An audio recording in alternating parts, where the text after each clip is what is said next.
अभयं नित्यं गुरुं शङ्कररूपिणो पियमाश्रितो हि वक्रोऽपि चन्द्रः सर्वत्र वन्दते। वन्दे कृपा सिन्धु नररूपहरि महामोहतम पुण्य जासु बचन रवि कर निकर जासु बचन रवि कर निकर। બધાને જય સિયારામ, પ્રણામ. બધાને રામનવમીની વધાઈ. આજે સુંદર યોગ થયો કે ગુરુવાર છે, આપણો સત્સંગ છે, રામનવમી છે, ચૈત્ર નવરાત્રિ પણ છે. અને બાપુએ આજે કથામાં કીધું કે મારે આજે ત્રિવેણી છે, 3 વસ્તુ આજે મારા માટે ભેગી થઈ છે. એક તો રામનવમી છે એટલે રામનો જન્મ છે, બરાબર? રામનવમી એટલે રામનો જન્મ. બીજું કે આજે માનસનો પણ જન્મ છે, રામચરિત માનસનો પણ જન્મ આજે છે. અને ત્રીજું મારી માં સાવિત્રી માનો જન્મ પણ આજે જ છે. એટલે બાપુને માટે પણ 3 ત્રિવેણી થઈ. આપણે પણ ત્રિવેણી, રામનવમીની, ચૈત્ર નવરાત્રિની ને ગુરુવારની. અને આ બધા જાણો છો, પણ રામાયણમાં સ્પષ્ટ લખેલું છે કે નવમી ભૌમ 12 મધુમાસા અવધપુરી ચરિત પ્રકાશા જેહી દિન રામ જન્મ શ્રુતિ ગાવહી तीरथ सकल तहाँ चलिया वही संवत 16 1631 સંવત 1631 એની અંદર આ રામચરિત માનસનો જન્મ થયો. નવમી એટલે રામનવમી. નવમી ભૌમવાર, ભૌમવાર એટલે મંગળવાર. નવમી ભૌમવાર મધુમાસા એટલે કે મધુમાસ એટલે ચૈત્ર મહિનો. ચૈત્ર મહિનો એમાં રામનો જન્મ અને રામચરિત માનસનો પણ જન્મ. અને આજે આપણે આનંદની વાત કે સાવિત્રી માનો પણ એનો જન્મ આજે. ગઈ વખતે આપણે સત્સંગનું છેલ્લો પાર્ટ રહી ગયો હતો. આપણી દીકરી સહાના થોડીક માદી હતી એટલે, પણ just wanted to let you know કે સહાના ઇઝ ડુઈંગ વેલ. તરત જ સારી થઈ ગઈ હતી, એટલે સી ઇઝ ડુઈંગ વેલ. અને મને પણ હતું કે રતિભાઈને જે કંઈ પ્રસાદી આપી હોય આપણને આપે, એટલે અમે આપણને આ વખતે કંસાળની પ્રસાદી રતિભાઈ આપી દીધી. મને તો કદાચ ગઈ વખતે મળશે. મારી પણ ઈચ્છા હતી કે, અને બધાને જ કહું કે આપણે સત્સંગ તો બાપુની કથા જેવું છે, ગમે તે ઊભો થઈને ગમે તે બોલે. આપણે તો એ વ્યવસ્થા આપણી સંગીતની દુનિયાએ નથી કરી કે કોઈ પણ બોલી શકે, કારણ કે બધું મ્યુટ હોય. પણ જ્યારે બધાને ગાવાનું એનો મોકો બધાને મળતો હોય ત્યારે બધાને પોતાના વિચારોને રજૂ કરવાની છૂટ છે. કારણ કે આ બાપુનો સત્સંગ છે જે હંમેશા બધા માટે ખુલ્લો જ હોય છે. એટલે આપણે માનસ સનાતન ધર્મની ચર્ચા કરી રહ્યા હતા. એમાંય સનાતન પુરુષના લક્ષણોની ચર્ચા થતી હતી. સનાતન પુરુષના લક્ષણ એટલે કે જેનામાં સનાતનતા ઉતરી છે એવા પુરુષના લક્ષણો કયા. અને એમાં સૌથી પહેલું લક્ષણ બાપુએ ગણાવ્યું વૈરાગ્ય. સનાતન પુરુષનું લક્ષણ અથવા તો સનાતન આપણામાં ઉતરી રહી છે સનાતનતા, એનું લક્ષણ શું? તો કે આપણામાં ધીરે વૈરાગ્ય આવે. આપણે વૈરાગ્યની ચર્ચા કરતા હતા. અને નરેશભાઈ આની ચર્ચા બાપુએ લગભગ કલાક ઉપર કરી. આમ તો સનાતનતાના 5 લક્ષણની બાપુએ ચર્ચા કરી હતી. બાકીના 4 તો 5 મિનિટમાં બાપુએ એ કરી દીધા. પણ વૈરાગ્યની ચર્ચા બાપુએ કલાક ઉપર કરી હતી. કેમ? કારણ કે જીવનમાં બહુ જરૂરી છે કે આપણને થોડો ઘણો આપણા માપનો આપણને સૂટ થાય એટલો તો એમ કે વૈરાગ આવે. આપણે ગઈ વખત વાત થઈ હતી, આપણને વૈરાગ તો આવે, સ્મશાન વૈરાગ્ય, પણ બહુ ટકે નહીં. ઘરે આવ્યા અને છોડભાઈ નાયા એટલે સ્મશાન વૈરાગ્ય ગયો. એ સિવાય તો આપણને કઈ વૈરાગ્ય આવે નહીં. બાપુએ કીધું કે વૈરાગ્ય આવે ઘરના કોઈ ખૂણામાંથી, વૈરાગ્ય આવે હૃદયના કોણામાંથી, અને વૈરાગ આવે કોઈ આંખના કોણામાંથી, આંખના ખૂણામાંથી એમ કે. અને હું ગઈ વખતે કીધું કે હાથથી છૂટે દાન અને હૃદયથી છૂટે વૈરાગ્ય, પણ એ બરાબર નહોતું. છોટુભાઈ મને યાદ કરાયું કે હાથથી અને શરીરથી જે છૂટે એને ત્યાગ કહેવાય. હાથથી અને શરીરથી જે છૂટે એને ત્યાગ કહેવાય. અને અંતઃકરણથી હૃદયથી જે છૂટે એને વૈરાગ્ય કહેવાય. પછી તો છોટુભાઈ યાદ કરાવ્યું એટલે તો છોટુભાઈ પછી તો ઘણું બધું યાદ આવ્યું કે બાપુએ કહ્યું હતું કે શરીરથી છૂટે કે હાથથી છૂટે એને ત્યાગ કહેવાય, અને હૃદયથી છૂટે અંતઃકરણથી તેને વૈરાગ્ય કહેવાય. એટલે પછી તો યાદ આવ્યું બાપુએ કીધેલું કે શિવજી ને પાર્વતીજી એક વખતે ફરવા નીકળ્યા રાત. અને હવે એમને તો ફરવાનું એટલે રાત શું ને દિવસ શું એટલે, અને આમે એમને સ્મશાન તરફ થોડું આકર્ષણ ખરું શિવજીને, કારણ કે સ્મશાનમાં જ ફરતા હોય એટલે એવી રીતે રાત્રે ફરતા હતા, સ્મશાનોમાં આંટો મારતા હતા. અને ત્યાં એમને એક મહારાજને જોયા. ત્યાં બેઠા હતા મહારાજ, અને સ્મશાનમાં કોઈકનું એ થઈ ગયો હશે, એમાં હજી થોડો અગ્નિ બળતો હતો. અને સ્મશાનમાં એમ કે ખોપડીઓ તો પડેલી જ હોય, તો કે એક ખોપડીની અંદર જે એમને કંઈક ભિક્ષા મળી હશે એ બધું ભેગું કરી, અને એને ખીચડી જ કહેવાય ને, બધું ખીચડી કોને કહેવાય? જે બધું ભેગું ભિક્ષામાં તો જે મળે તે લઈ લેવું પડે. અને પછી એને ખોપડીમાં નાખી અને એ મહારાજ ત્યાં પકાવતા હતા એને. એટલે શિવજી અને પાર્વતી બંને જોયું. પાર્વતી કહે છે કે મહારાજ આ જુઓ, આમને તો મેં ઓળખ્યા? તો કે હા ઓળખ્યા ને. એમ કે આ ભર્તુહરી છે એમ કે તો કે છે કે એનો વૈરાગ્ય તો તમે જુઓ એમ કે. પાર્વતીજી શિવજીને કે છે તમે એમનો વૈરાગ્ય તો જુઓ એમ કે આટલા લાખ માળવાના સામ્રાજ્યને છોડી અને એમ કે અહીંયા સ્મશાનમાં અને તે ખોપડીની અંદર ખીચડી બનાવીને ખાય છે ને આટલું તપ કરે છે. આમનો વૈરાગ્ય કેવો! શિવજી કહે છે કે દેવી તમે સર્ટિફિકેટ બહુ જલ્દી આપી દો છો, ઉભા રહો. કેમ? પણ હવે આનાથી વધારે તમારે શું જોઈએ? આટલા માળવાના સામ્રાજ્યનો ત્યાગ કર્યો અને અહીંયા બેઠા છે સ્મશાનમાં, અને ખોપડીમાં ખીચડી બનાવીને એ કરે છે. તેમાં એમ કે હવે તમને હજી ખ્યાલ નથી આવતો કે દેવી આપણે જઈએ, એમની પાસે જઈએ. પછી પાસે ગયા અને ત્યાં પગે લાગ્યા. અને એમનો શિવજીનો વેશ જુદો હતો, એટલે ભર્તુહરીને ખબર નથી કે આ શિવ પાર્વતી છે. શિવ પાર્વતી એમને ઓળખી ગયા. એટલે કીધું કે કોણ તમે? એમ કે તો કે અમે ભૂલા પડ્યા એમ કે. એટલે ગામ જતા હતા, ભૂલા પડ્યા, એટલે થોડું મોડું થયું રસ્તામાં. અહીંયા અગ્નિ બળતો જોયો એટલે તમારી પાસે આવ્યા. અને ભૂખ ને તરસ પણ થોડીક છે, રસ્તામાં કશું મળ્યું નથી એટલે. તો કે લો આ ખીચડી લગભગ તૈયાર જ થવાની છે એમ કે આ તમે ખીચડી લઈ લો, તમે જમી લો. તો શિવજી કહે છે કે બાબા પણ હવે તમે બધી જ ખીચડી અમને આપી દો. હવે એમને તો એક જણની પકાવેલી ખીચડી, અને આ તો 2 ઓલરેડી આવી ગયેલા. એટલે કે હવે એમ કે એટલે એમ કે બધી જ એમને આપી દીધી. તો કે છે કે એમ કે બાબા તમે અમને બધું જ આપી દીધું, એમ કે થોડીક તમારે માટે રાખો ને. એટલે ભર્તુહરી કહે છે કે તમે હજી મને ઓળખ્યો નથી. તમે હજી મને ઓળખ્યો નથી. હું કોણ? હું ભર્તુહરી. આટલા મોટા માળવાના સામ્રાજ્યનો મેં ત્યાગ કર્યો. આ ખીચડી તો શું છે?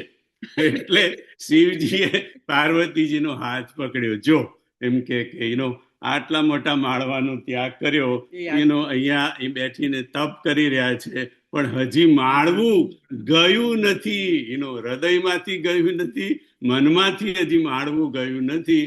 આને વૈરાગ્ય ના કહેવાય, આને દેવી ત્યાગ કહેવાય. ત્યાગ અને વૈરાગ્યમાં. અને પછી તો હવે શિવજી છે તો કસોટી કરતા હતા, એટલે પછી તો આશીર્વાદ પણ આપે છે, અને પછી તો ભર્તુહરિએ વૈરાગ્ય શતકની રચના કરી, આટલા મોટા વૈરાગ્ય શતકની. પણ એનું કહેવાનો મતલબ કે હાથથી છૂટે અથવા તો શરીરથી છૂટે, આપણે ગળેના છોડીએ કે ઘડિયાળ છોડીએ કે ગમે તે બધું આપણે અથવા તો કોઈને કંઈક આપીએ અને એનું દાન કરીએ, એટલે હાથથી છૂટે. એ હાથથી છૂટે એને ત્યાગ કહેવાય, બાપુ કહે છે. અને અંતઃકરણથી, મનથી યાદ પણ ન રહે કે ભાઈ મેં આને માટે કંઈ કર્યું છે કે આપ્યું છે, એને વૈરાગ્ય કહેવાય. વૈરાગ્ય એટલે બધું અંતઃકરણ. આપણે તો શું કે કોઈને શર્ટ આપ્યું હોય કે કોઈને સાડી આપી હોય, અને એ 15 વર્ષ પછી એ સાડી પહેરે તો આપણને ખબર હોય કે આ છે ને આ આપણી છે. બાપુ એક બીજી પણ કથા કીધી છે, આ કોટ મારો છે પણ બહુ લાંબી થઈ જાય એવી છે, એટલે મારે અત્યારે એક કોટ વાળી કથામાં જવું નથી. પણ કહેવાનો મતલબ કે આપણને આપણું બધું જ યાદ હોય, આપણું બધું જ યાદ હોય. અને જેને ખરેખર વૈરાગ્ય હોય, વૈરાગ્યની વાત, રામજીનું આપણે રામના ગુણગાન ગઈએ છીએ. रहती न प्रभु चित चूक किए की, करत सुरती से बारहिए की. रहती न प्रभु चित चूक किए की, करत સુરતી સય બારહિએ કી. ભગવાનનો સ્વભાવ કેવો છે? બાપુ કે છે કે રહતી ન પ્રભુ ચિત્ત ચૂક કીએ કી. કોઈ એમના જનની, કોઈ એમના દાસની, કોઈ એમના સેવકની ચૂક થઈ જાય તો ભગવાનને ચૂક યાદ રહેતી નથી. પણ જો એને કંઈક સારું કામ કર્યું હોય તો ભગવાન એને 100 વાર એને એક વાર નહીં 100 વાર યાદ કરે. ભગવાન હનુમાનજીને તો કેટલી વાર કીધું, કપી અમારું આખું કુળ તારા ઉરીનમાંથી મુક્ત નહીં થાય. કારણ કે ભગવાનને કેવું કે એમને જે કંઈ કર્યું હોય એ બધું ભૂલી જવા, પણ બીજાએ કંઈક સારું કર્યું તે હંમેશા યાદ રાખવાનું. આપણી સ્થિતિ શું છે છોટુભાઈ? આપણે જે કર્યું તે આપણે યાદ રાખવાનું. બીજાએ કંઈ આપણા માટે કર્યું હોય, બાપુ કે કોઈના ઉપકાર, કોઈ આપણી પર ઉપકાર કરે તો એની આખી જિંદગી આપણે ભૂલવાનું નહીં. પણ આપણે કેવું કે કોઈ આપણી પર ઉપકાર હોય એ તો આપણને યાદ હોય, પણ પછી આપણે એના માટે જે કંઈ કર્યું હોય આપણે એને કે એને માટે, હા એને મારા માટે સારું કર્યું હતું, પણ પછી તો મેં એને માટે કેટલી વાર મેં કર્યું હતું. હવે એ કેટલી વાર વાળું આપણને યાદ હોય. અને બાપુએ કીધેલું એટલું નહીં, નરેશભાઈ તમે તો જાણો છો, જીવનમાં ઉતારીને બતાવ્યું કે કોઈ આપણી પર ઉપકાર કરેલો હોય એને આપણે ક્યારેય ભૂલાય નહીં અને ક્યારેય એને વસૂલ થાય. તમે એને ગમે એટલું કરો વસૂલ નહીં, એનો એ ઉપકાર તો તમારી પર રે અને રે, અને એ તમારે યાદ રાખવાનો. પણ આપણે એના માટે જે કર્યું હોય એ આપણે ભૂલી જવાનું. એ ભગવાન આપણને એ શીખવાડે છે. અંતઃકરણથી વૈરાગ એટલે આપણા હૃદયમાંથી આ બધું જ છૂટે. હોહીન વિષય વિરાગ ભવન બસત ભા ચોથપન, હૃદય બહુત દુઃખ લાગ જન્મ ગયું હરી ભગતી બિનું. વૈરાગ્ય આવે ધીરે ધીરે, એટલે ખાલી વિષયો છૂટે એટલું જ નહીં, પણ આપણા અંતઃકરણના વિકારો પણ છૂટે. બધી આપણી નિંદા, ઈર્ષા, દ્વેષ બધું જ છૂટે.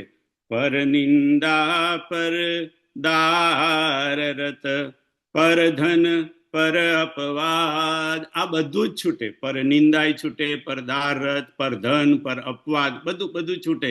ઈર્ષા, દ્વેષ, લોભ, કામ, ક્રોધ, મદ બધું જ એમ કે છૂટે. આ જ વસ્તુ જે મનુને શત્રુપા કહે છે, એવું જ વસ્તુ આપણને લક્ષ્મણજી કહે છે. જાનીએ તબ હી जीव जग जागा जब सब विषय बिलास बिरागा जानिए तब ही जीव जग जागा जब सब વિષય વિલાસ બિરાગા વિષયોના વિલાસમાંથી વિલાસ એટલે બાપુ કે અતિરેક વિષયોના અતિરેકમાંથી જ્યારે આપણને વૈરાગ્ય આવવા મળે ત્યારે જાણવાનું કે જીવ હવે જાગી ગયો અને આ વિષય વિલાસા પર ધ્યાન આપજો જાનીએ તબહી જીવ જગ જાગા જબ સબ વિષય વિષય વિલાસ એનું બિરાગા અને કારણ કે મનુ પણ એ જ કે છે શું કે છે હોહીન વિષય વિરાગ વિષય વિરાગ એટલે કે વિષયનો વિરાગ આપણને એનો વિષયોમાંથી અને લક્ષ્મણજી તો જીવ ધર્મના આચાર્ય છે એટલે આપણને કે છે કે વિષય એમને તો વિલાસ શબ્દ લીધો કે વિષયો તો આપણાથી છૂટે નહીં કારણ કે આપણે જીવ છીએ પણ વિષયના વિલાસમાંથી તો છૂટી શકીએ ને વિલાસ એટલે અતિરેક અને દરેક વસ્તુની એક ઉંમર હોય પછી તો ધીરે ધીરે એમ કે છૂટે ને પરનિંદા પરદારરથ ઈર્ષા દ્વેષ લોભ કામ ક્રોધ નિંદા આ બધું ધીરે ધીરે બાબુ કે અસ્તિત્વ આપણને બોલાવે છે અસ્તિત્વ આપણને પોકારે છે પણ આપણે સાંભળી શકતી નથી અસ્તિત્વના પાંચે પાંચ તત્વો આપણને પોકારીને બોલાવે છે પોકારીને આપણને કશું કહેવા માંગે છે પણ આપણે સાંભળી શકતા નથી કારણ કે સંસારના શોરગુલમાં આપણે એટલા બધા એ થઈ ગયા છે ઓતપ્રોત કે જે આ પ્રકૃતિ આપણને આપણી સાથે વાતો કરે છે આપણને બોલાવે છે એ બધાને આપણે સાંભળી શકતા નથી કારણ કે સંસારના શોરગુલમાં બંધાઈ ગયા છે અને સંસારથી આપણે બંધાઈ ગયા સંસારે આપણને બાંધ્યા નથી આપણે સંસારમાં બંધાઈ ગયા છે કેવી રીતે ઈશ્વર અંશ જીવય વિનાશી ચેતન અમલ સહજ સુખ રાશી સોમાયા બસ ભય ગોસાઈ બંધ્યો કિરમર કટકી નાઈ બધ્યો કિરમર કટકી નાઈ આપણે તો સંસારમાં ફસાઈ ગયા આપણે તો સંસારમાં પડ્યા આપણે સંસારે આપણને બાંધી નથી દીધો આપણે સંસારથી બંધાઈ ગયા છે તુલસીદાસજી કહે છે કેવી રીતે તો કે બંધ્યો કિરમર કટકી નાય કીર એટલે પોપટ અને મરકટ એટલે વાનર અને આ બધું તમે જાણો છો પણ એની ચર્ચા કરવાનો આનંદ આવે છે એટલા માટે કહું છું કે કીર એટલે પોપટને કેવી રીતે પોપટને કેવી રીતે પકડાય અને વાનરને કેવી રીતે પકડવામાં આવે હવે છોડભાઈ બાપુએ જ્યાં સુધી કીધું ત્યાં સુધી મને આ બે વસ્તુની ખબર નથી કે પોપટને આવી રીતે પકડાય અને વાનરને આવી રીતે પકડાય આ તો બાપુએ કીધું ત્યારે ખબર પડી કે આ પોપટ કેવી રીતે પકડે લોકો અને વાનર કેવી રીતે પકડે તો કે પોપટને કેવી રીતે પકડે તો કે એક ડાળી હોય એની પર ભૂંગળી લગાવી દે લોકો અથવા તો કોઈ સળિયો હોય એની પર ભૂંગળી લગાવી દે અને પછી એમ કે પોપટને જે બધું ભાવે મરચા અને જે કંઈ બધું એ ભાવે એ બધું ફ્રૂટ્સ એવું બધું એમ કે એની નીચે લટકાવી દીધું હોય દોરી બાંધીને નાનું અમથું લટકાવી દીધું હોય એટલે એ ખાવા માટે ઉડતો પોપટ આવે અને આવીને પેલી એની પર બેસે એટલે એ તો ભૂંગળી છે એટલે ભૂંગળી તો પેલી ફરી જાય કારણ કે પોપટ ઉડીને આવ્યો એટલે થોડું એનું મોમેન્ટમ હોય એના લીધે ભૂંગળી ફરી જાય એટલે એ પેલો આમ બેઠો હોય ને ઉલટો થઈ જાય પોપટ હવે ઉલટો થઈ જાય એટલે હવે ધારો કે એના પંજાથી એ પકડી લે ભૂંગળીને હવે જો ભૂંગળીને છોડી દે બાપુ કે તો એ જરાક થોડોક નીચે આવે પણ તરત જ પાંખથી ઉડતા પાછો ઉડી જાય પણ એને એવું કે જો હું છોડી દઈશ તો હું નીચે પડી જઈશ અને મરી જઈશ એટલે એને ભૂંગળીને ઊંધો થઈને પકડી જ રાખે એટલી વારમાં જે પારધી હોય કે પકડવા વાળો એ આવી અને એને પકડીને પિંજરામાં એનો મૂકી દે. એવી રીતે પોપટ આવી રીતે પકડાય. એટલે પોપટને ભૂંગળીએ પકડ્યો નથી, પોપટે જ ભૂંગળીને પકડી દે. છોડવી હોય તો છોડી શકાય. એવી રીતે જીવને સંસાર છોડવો હોય તો છોડી શકાય. ઘણા લોકો છોડીને ગિરનાર જતા રહ્યા, ભલે પાછા આયા એ બધી જુદી વસ્તુ છે, પણ ગિરનાર ગયા તો ખરા ને છોડીને. એટલે છોડીને જવું હોય તો જઈ શકાય. અને વાનરને કેવી રીતે પકડે તો કે એક ઘડા જ ઘડો એમ કે લે, જે એનું મોઢિયું જે હોય એકદમ સાંકડું હોય, અને પછી એ જમીનમાં દાટી દે.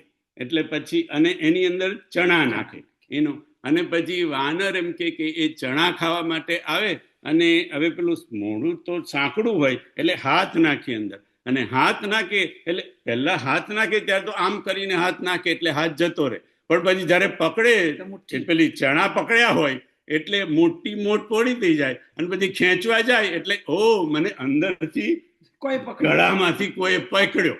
એટલે પછી એ ન તો પેલી ચણા છૂટે એની મુઠ્ઠીમાંથી, અને ન એનો મુક્ત થાય. કારણ એને એવું લાગે કે મને એનો ત્યાં આગળ બાપુ કે આપણે બધા ચણા પકડી રાખ્યા છે, સંસારે આપણને પકડ્યા નથી, આપણે સંસારના ચણા પકડ્યા છે.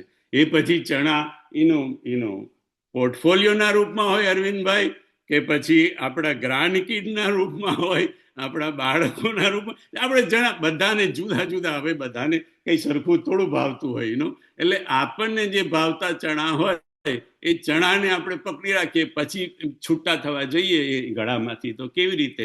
એટલે ઈશ્વર અંશ જીવયા વિનાશી ચેતન અમલમ સહજ સુખ રાશી સોમાયાવસ ભયો ગોસાઈ મધ્યો કિરમર કટકી નાઈ બદ્યો કિરમર કટકી નાઈ. એટલે સંસારને છોડવો અથવા તો વૈરાગ્ય તરફ જવું એ એટલું બધું અઘરું નથી, પણ આપણે એનું અઘરું કરી દીધું છે. જો પ્રયત્ન કરીએ તો એનું થઈ શકે એવું છે. ધીરે ધીરે ધીરે બધું છૂટે, એક સાથે તો ના છૂટે. વિષયના વિલાસો, વિકારો પણ ધીરે ધીરે કથા સાંભળતા સાંભળતા, સત્સંગ કરતા કરતા, આ ભજન કરતા કરતા, ભક્તિ કરતા કરતા ભગવાનને આપણે પ્રાર્થના કરીએ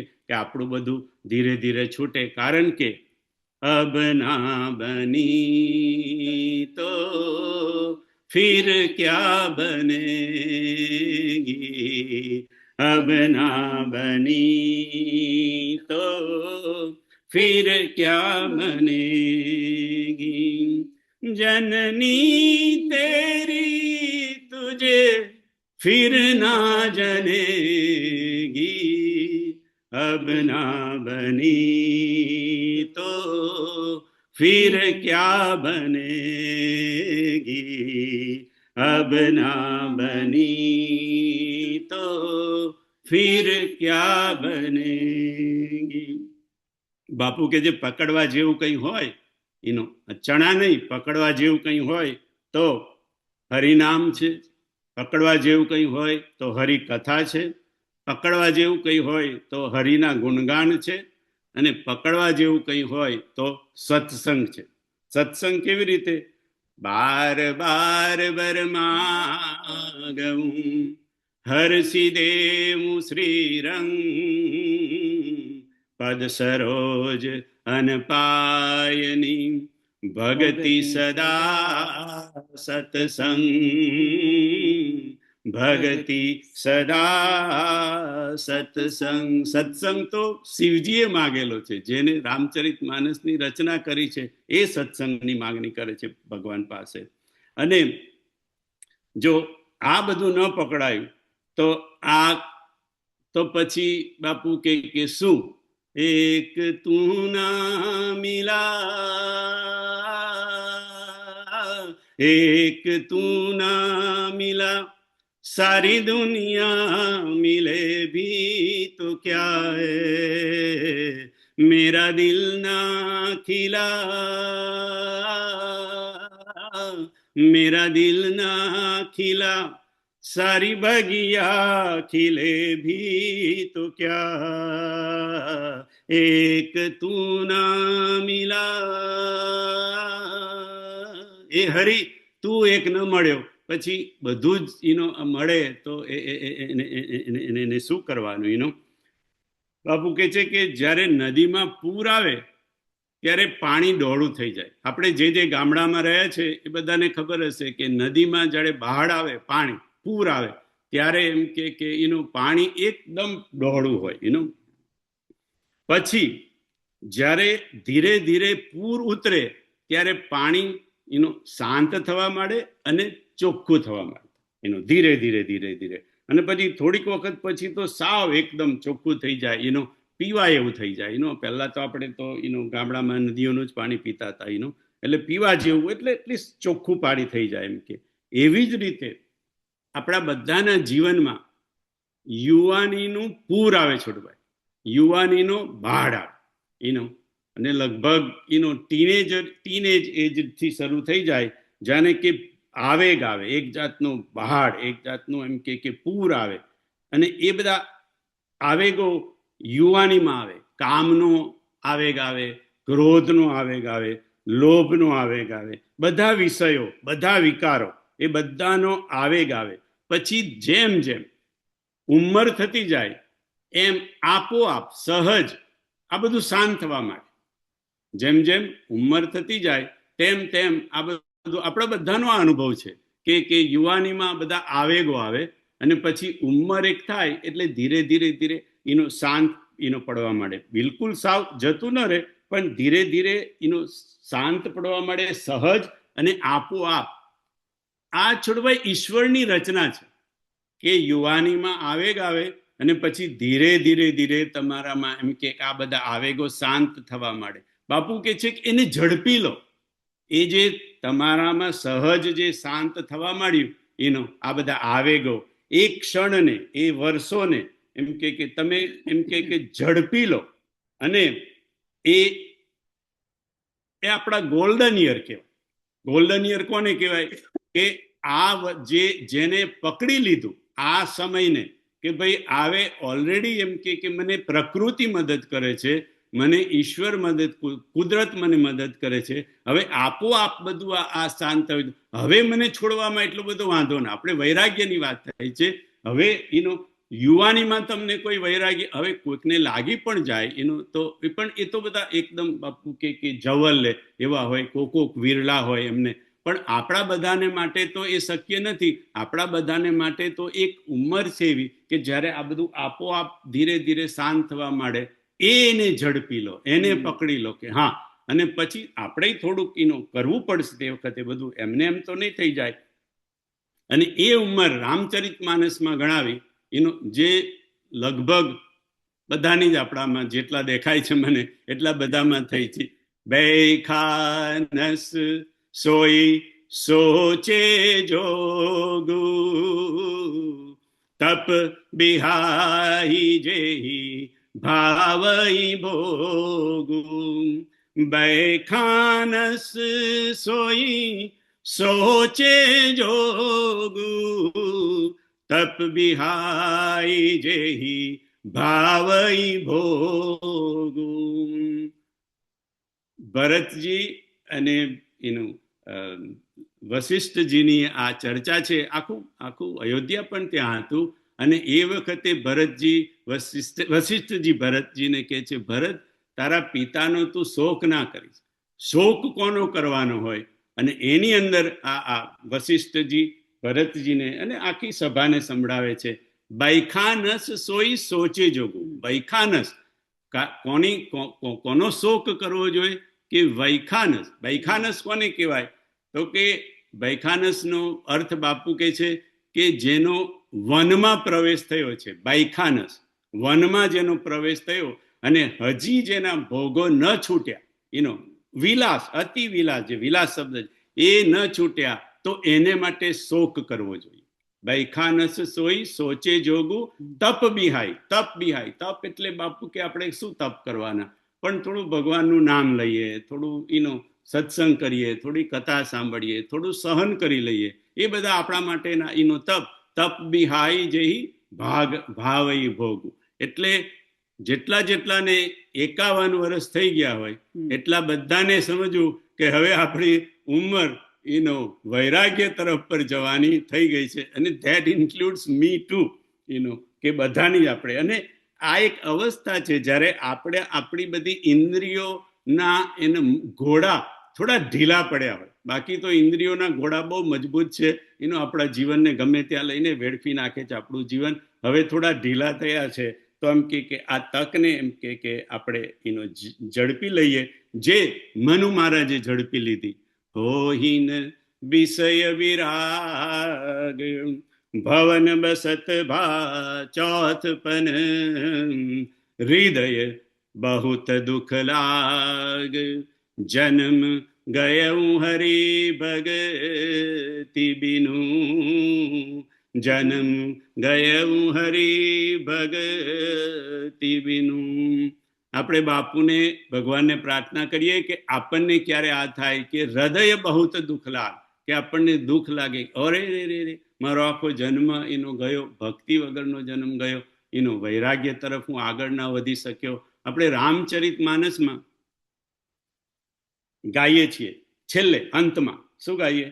ઇતિ શ્રી રામચરિત માનસે સકલ કલી કલુષ વિધ્વંસને વિમલ વૈરાગ્ય સંપાદનો નામ પંચમ સોપાન સુંદર કાંડ સમાપ્ત.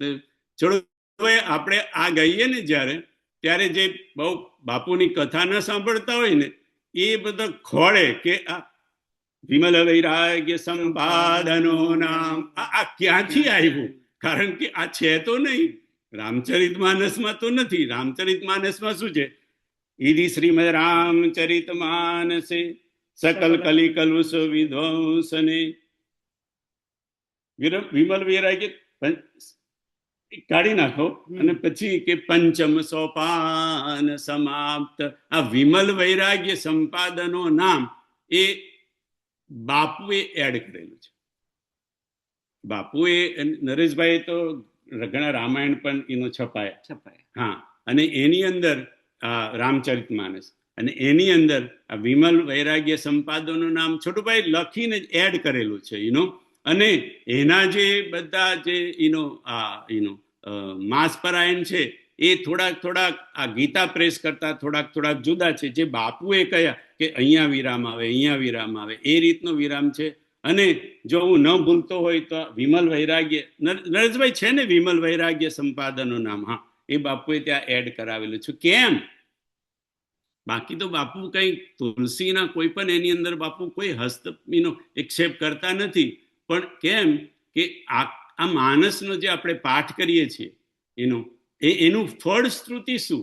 તો બાપુ કે છે કે વિમલ વૈરાગ્ય સંપાદનો, એટલે કે આપણને વિમલ વૈરાગ્ય સંપાદન થાય, આપણને વિમલ વૈરાગ્યની પ્રાપ્તિ થાય. એટલે દરેક કાંડના સોપાનના અંતમાં આપણે ભગવાનને પ્રાર્થના કરીએ છીએ કે આપણને વિમલ વૈરાગ્યની, એટલે વૈરાગ્યનું જીવનમાં ખૂબ જ જરૂરી છે.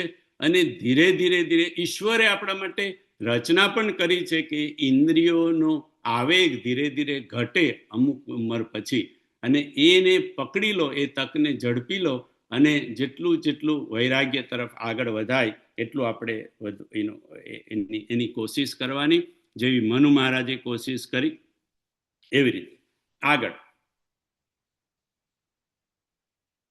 સનાતન પુરુષનું બીજું લક્ષણ, અથવા તો આપણામાં સનાતનતા ઉતરી રહી છે એનું બીજું લક્ષણ બાપુએ કીધું સંવેદના.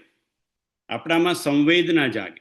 સનાતન પુરુષનું બીજું લક્ષણ છે સંવેદના. દીન, દુઃખી, અસહાય ને એ લોકોને જોઈને આપણા હૃદયમાં સંવેદના જાગે. અને સંવેદના જાગે એટલી નહીં, પણ એ સંવેદના આપણને સક્રિય પણ બનાવે. આપણે કોઈકને અમુક વસ્તુ જોઈને આપણને દયા આવે. આપણે નથી કહેતા ભાઈ આ જોઉં છે તો મને દયા આવે છે, પણ દયા તો આવી જોઈએ બાપુ કે, પણ દયા આવવા જોડે એમ કે થોડું આપણે સક્રિય થવું પડે. સંવેદના એને કહેવાય એમ કે જે આપણને સક્રિય બનાવે. બાપુએ કોઈ કીધું કે દયા અને કરુણામાં એમ કે ફરક શું?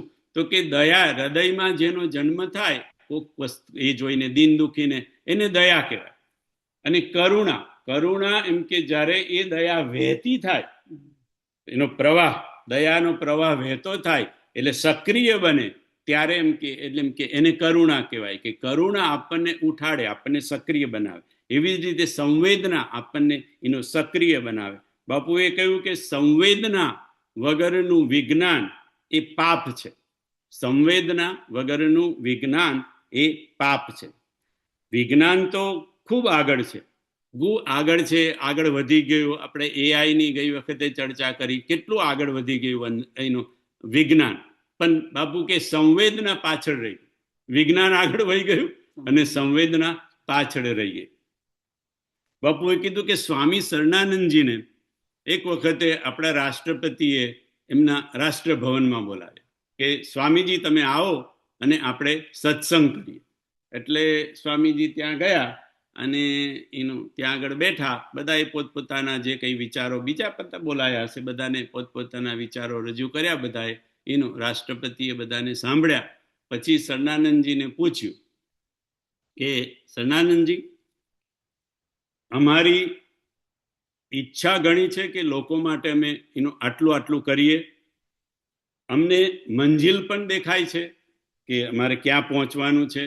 અમને રસ્તો પણ ખબર છે, કારણ કે અમે તો બધા એમાં છીએ, એટલે અમને રસ્તો પણ રસ્તોય ખબર છે, મંજિલનોય અમને ખબર છે.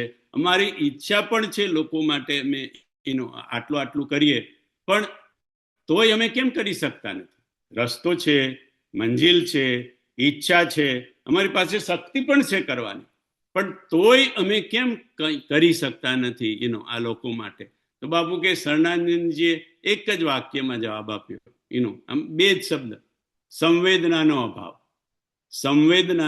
અભાવ. બધું છે પણ સંવેદના એમ કે ખૂટે છે. સંવેદના આવે તો તમારાથી થઈ શકે. સંવેદના આવે એટલે કેવી રીતે થઈ શકે? તો કે સંવેદનાનો એક અર્થ છે નરેશભાઈ, સમવેદના એટલે સંવેદના. એટલે સંવેદના એટલે કે સામાન્ય જે અસર થાય છે એ વેદનાની અસર તમને થાય.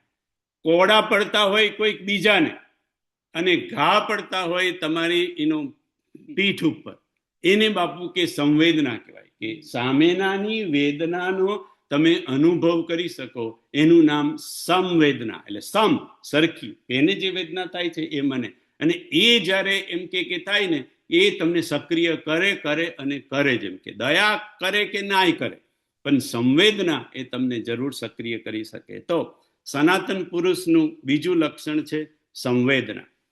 સનાતન પુરુષનું ત્રીજું લક્ષણ છે પ્રિયતા. જેનો સંગ આપણને પ્રિય લાગે, પ્યારો લાગે, વાલો લાગે, ગમે. મને ગમતું જાજેરું તારા સંગમાં રે, હો મને ગમતું જાજેરું તારા સંગમાં રે. હું તો રંગાઈ એક તારા રંગમાં રે, હું તો રંગાઈ એક તારા રંગમાં રે. હો મને ગમતું જાજેરું તારા સંગમાં રે, હો મને ગમતું જાજેરું તારા સંગમાં રે. જેનો સંગ આપણને ગમે, જેના રંગમાં આપણને રંગાઈ જવાનું મન થાય. રંગાઈ જાને રંગમાં, તું રંગાઈ જાને રંગમાં.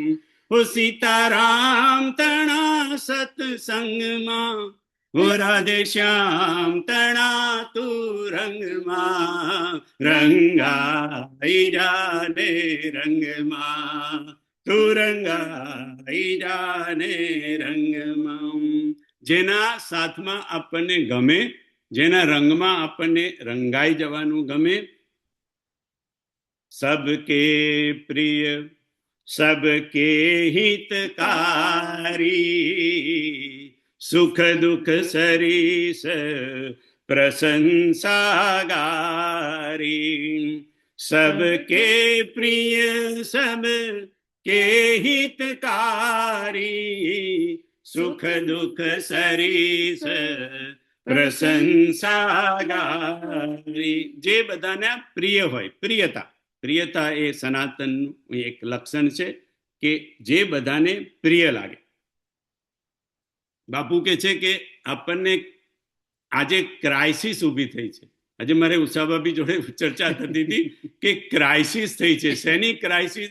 અને મેં ભાભીને કહ્યું ખરું કે આ તો બાપુ વર્ષોથી કે છે, પણ 10-15 વર્ષ પહેલા મને લાગતું નતું કે આ બાપુ છે ને આ બેસવાનું એ બરાબર છે, કોની જોડે બેસવું, પણ એમાં ક્રાઇસિસ છે નહીં. એમાં ક્રાઇસિસ શબ્દ તો ના વપરાય ને, ક્રાઇસિસ તો કોને કહેવાય. પણ આજે ભાભીનું કીધું તો હવે તો ખરેખર આ ક્રાઇસિસ જ લાગે છે કે બેસવું કોની જોડે. કારણ કે જ્યાં આપણે બેસીએ ત્યાં બધે નિંદા, ઈર્ષ્યા અને દ્વેષ એનું જ બધું ગાન ચાલતું હોય. અને સાચે કહું તો એ બધું પહેલા આપણને તો ગમતું હતું, પણ હવે તો છોટુભાઈ એવું થાય છે કે આની જોડે તો બહુ ના બેસાય. બાપુએ તો ઘણું કીધું કોની જોડે બેસવું, કોની જોડે. કોઈ જોડે તમે બેઠા અને એમ કે 5 મિનિટમાં 5 વાર મેં પછી આમ કર્યું, મેં પછી આમ કર્યું, હું આમ ને હું તેમ, 5 વાર મેં કે હું એનું ભેગું થઈને 5 વાર આવ્યું, બાબુ કે એની પાસેથી ઉઠીને ચાલવા માંડવાનું કે આનો સંગ એ આપણા માટે કુસંગ છે. હવે જેની જોડે બેસીએ એ બધાને જો દરેક વસ્તુ જોવાના જુદા જુદા નજરિયા હોય, બરાબર. હવે એક દાખલો આપું, જે આ લગભગ આપણા બધામાં જ બધાને આ અનુભવ છે કે આપણે ભજનમાં ગયા હોય.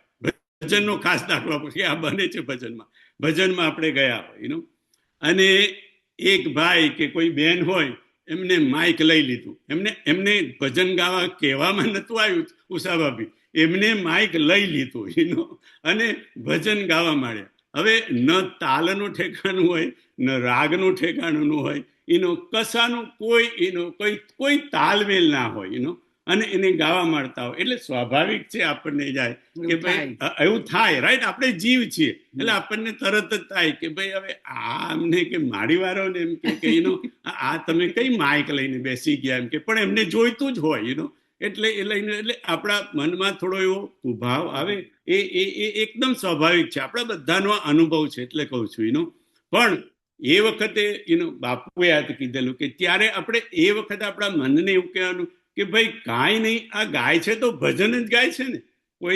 કોઈને કઈ અપશબ્દ બોલતા નથી, ગાળો નથી દેતા, કોઈની છોડભાઈ નિંદા નથી કરતા, કોઈની દ્વેષ નથી કરતા, ઈર્ષા. અત્યારે તો એ ગાય છે તો ભજન, અને ભજનમાં આયા છે તો ખરા ને એમ કે પણ આ દ્રષ્ટિ આવવી. અને એ તો હવે આ બાપુનું કંઈક થોડીક આપણી પર કૃપા થાય છોટુભાઈ, તો આ દ્રષ્ટિ આવે. નહીં તો આપણે આ જ જોયું ને આ જોયું જ છે આપણે. એનું એટલું તો નહીં, ભજન ગાવામાં એક શબ્દની ભૂલ પડી ને તો આપણે કે આજે તમારી ખરી ભૂલ પડી ગઈ, એટલે પણ આખું ભજન તમને યાદ ના રહ્યું કે મેં ગાયું હતું તે. આ એક શબ્દની ભૂલ પડી તને એ જ યાદ રહ્યું. પણ આપણો આ જીવ છે ને, હું એમાં ઇન્ક્લુડ છું, આપણે બધા જ. એટલે પણ ધીરે ધીરે એમ કે આપણે એવાની લોકો જણે બેસીએ જે આપણને શીખવાડે કે ભાઈ ઉભો રે, આ આવે છે તો ભજનમાં જ આવ્યા છે ને, બેન આયા છે તો ગાય છે તો ભજન જ ગાય છે ને. એવું પોઝિટિવ જોતા શીખા, જે આપણને પોઝિટિવ જોતા અને જેની આજુબાજુ પોઝિટિવિટી આટા મારતી હોય છોટભાઈ, એવા વ્યક્તિ જોડે જઈને બેસવું. જે નેગેટિવ આ આમ છે, પેલો તેમ છે, ફલાણા તેમ છે, સારી વસ્તુમાંથી મેં હમણાં કીધું આખું ભજન ગાય એક ભૂલ પડી હો જાય. હવે માણસ છે તો ભૂલ પડી જાય, પણ એવું જ શીખતા એનાથી પછી છે ને થોડુંક દૂર બેસવું. એટલે આ ક્રાઇસિસ સાચી છે કે બેસવું કોની જોડે એમ કે એટલે પ્રિયતા, જેની જોડે બેસવામાં આપણને ગમે, જેના રંગમાં આપણને રંગાઈ જવાનું મન થાય, એની જોડે બેસવાનું. સો પ્રિયતા એક સનાતનતાનું લક્ષણ છે. ચોથું લક્ષણ સજ્જનતા. સનાતન પુરુષનું ચોથું લક્ષણ છે જેનામાં સજ્જનતા છે. હવે સજ્જન કોને કહેવો એ તો બાપુ કે બહુ મોટી વસ્તુ છે. કેટલા ગુણો સજ્જનમાં વર્ણવવા પડે, પણ ખાલી શબ્દનો જ અર્થ લઈએ તો સજ્જનનો અર્થ થાય સતજન, જેની અંદર તમને સતના દર્શન થાય. સત્ય, સત એટલે સત્ય, એ માણસ સજ્જન. એનું જે સતની વાતો કરતો હોય એ માણસ સજ્જન, જે સતનું આચરણ કરતો હોય એ માણસ સજ્જન. જ્યાં સત્ય છે, જ્યાં રોશની છે, જ્યાં પ્રકાશ છે, એવા સજ્જનો સાથે મૈત્રી કરો. હરિજન, હરિના જે જન છે એની જોડે, જે વૈષ્ણવજન છે એની જોડે એમ કે મૈત્રી કરો. અને કુસંગથી અને દુર્જનથી જેટલું દૂર રહેવાય એટલું દૂર રહો. બાપુએ તો દાખલા પણ આપ્યા હતા, પણ અત્યારે એમાં નથી જવું, હમણાં બેલ વાગવાની તૈયારીમાં છે એટલે.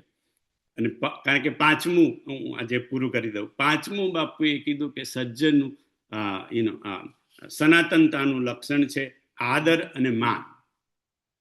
સનાતન પુરુષનું લક્ષણ છે જે બીજાને આદર આપે અને જે બીજાને માન આપે. બધાને આદર આપો, બાપુ કે છે, બધાને માન આપો. કારણ કે એ સાધુનું સંતના લક્ષણ છે, સાધુના લક્ષણ છે. રામજી એ પોતે આ ગણાવ્યા, સબહી માન પ્રદ આપુ અમાની, ભરત પ્રાણ સમ મમ તે પ્રાણી. સબહી માન પ્રદ આપુ અમાની, ભરત પ્રાણ સમ મમ તે પ્રાણી. રામજી ભરતજીને કહી રહ્યા છે સબહી માનપ્રદ, જે દરેકને માન આપે, જે દરેકને આદર આપે, અને પોતે અમાની, પોતે કોઈ માનની સન્માનની એને કોઈ અપેક્ષા નહીં. એમ કે એ ભરત મને એ વ્યક્તિ પ્રાણથી પણ વધારે પ્યારો છે. માન મેળવતા પહેલા માન આપતા શીખો. માન મેળવતા પહેલા માન આપતા શીખો. આપણને માન તો મેળવવું છે, આપણે એવું છે કે બીજા આપણે માન આપે, બીજા આપણું સન્માન કરે. પણ બાપુ કહે છે કે માન અને સન્માન એ કહેતા પહેલા, એમ કે મેળવતા પહેલા તમે આપતા શીખો. આઈ થિંક આ કથામાં પણ બાપુએ કીધું કે સૌંદર્ય પામતા પહેલા સુંદર બનવું પડે. સૌંદર્ય પામતા પહેલા સુંદર બનવું પડે. એટલે સનાતન પુરુષનું લક્ષણ છે જે બધાની આગળ નમે, બધાને આદર આપે, બધાને માન આપે. તો 5 લક્ષણની બાપુએ ચર્ચા કરી સનાતન પુરુષના, કે જેનામાં સનાતનતા ઉતરી છે. સૌથી પહેલું અને અગત્યનું કે ધીરે ધીરે ધીરે ધીરે જેના જીવનમાં વૈરાગ્ય ઉતરે. બીજું, જેના જીવનમાં સંવેદના જોવા મળે. ત્રીજું, જેનો સંગ બધાને પ્રિય લાગે, પ્યારો લાગે. ચોથું, જે સજ્જન હોય. અને પાંચમું, જે બધાને આદર અને માન આપે. આ સનાતન પુરુષના અને સનાતનના લક્ષણ છે, જે આશા કરીએ ધીરે ધીરે આપણામાં ઉતરે. બધું ના ઉતરે તોય ધીરે ધીરે ધીરે હોહીન વિષય વિરાગ ભવન બસત ભા ચોથપન હૃદય બહુત દુઃખ લાગ જન્મ ગયઉ હરી ભગતિ બિનુ જન્મ ગયઉ હરી ભગતિ બિનુ. હૃદયમાં એક દુઃખ લાગે, ધક્કો લાગે કે અરે મારો જન્મ આમને આમ જ ગયો. જેની અંદર મને કાંઈક વૈરાગ્ય ના આવ્યો, કાંઈક પ્રેમ ન આવ્યો, અનુરાગ ના આવ્યો. અને હરિની ભક્તિ આપણે થોડી થોડી કરીએ, પણ જેટલી મારે કરવી હતી એટલી થઈ નહીં. તો આપણો આ સત્સંગ અને બાપુએ આપણને જે કથા કહી માનસ સનાતન ધર્મ, એ આપણી સફળ થશે. સનાતન ધર્મની આગલી વાતો થોડીક આપણે આગલા ગુરુવારે કરીશું. બધાને જય સિયારામ, પ્રણામ.